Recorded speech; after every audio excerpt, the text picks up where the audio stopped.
California has expanded its laws on sexual battery. A new law signed into effect on Thursday would make it illegal to remove a condom during intercourse without verbal consent. This practice, known as stealthing, is now part of the California Civil Code, allowing victims to sue perpetrators for damages.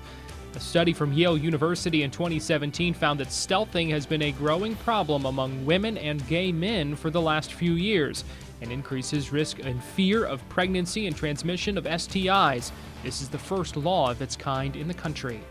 A life-sized bronze statue of former Beatle John Lennon went on show in London's Carnaby Street on Saturday. Would have been the artist's 81st birthday. Lennon was murdered in New York on December 8, 1980. In the late 60s, London's West End was at the heart of the emerging global pop culture that saw a generation of young people embrace modern music and fashion. The Beatles were the most famous band of that age. New data of independent and craft brewers in the U.S. finds those businesses are still mostly white-owned despite diversity efforts. A survey of 500 randomly selected breweries found that more than 93% of brewery owners were white. The survey also found that about 4% were owned by Hispanics and Asians combined, with only 0.4% being owned by black people. That same survey, when looking at gender ownership, found almost 60% of breweries are owned by men, with less than 3% being entirely woman-owned. The Brewers Association says they need to do better to connect with a diverse customer base as alcohol consumption increases among people of color.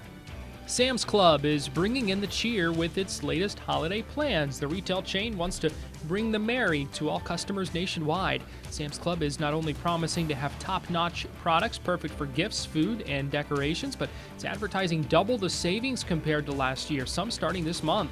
And a trip to the store just got even more merry. Sam's Club says updates have been made to its decor, both inside and out. Select locations have even turned parking lots into winter wonderlands, complete with ice skating rinks and performances. 2 years after the last Comiccon event in New York City, the city that never sleeps once again got nerdy. Comiccon was held in a newly expanded convention center with celebrity guests like William Shatner and George Takei. Proof of vaccination and masks were required at the event, but people say they were just happy to be able to once again get together to celebrate their nerdiness. There you go, 5 things to know before you go to bed.